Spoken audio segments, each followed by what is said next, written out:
How to schedule an email in Gmail in Android phone. So open your Google app, then click on Compose, type the email where you want to send, enter the subject, compose email. I'll mention test, PFA, and at the top right corner where you have three dots, click on that, and then we need to click on this schedule send.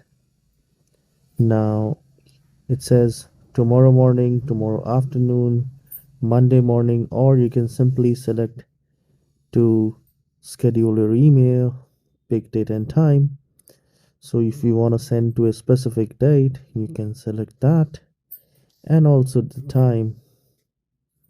And once you're done, you can simply schedule send.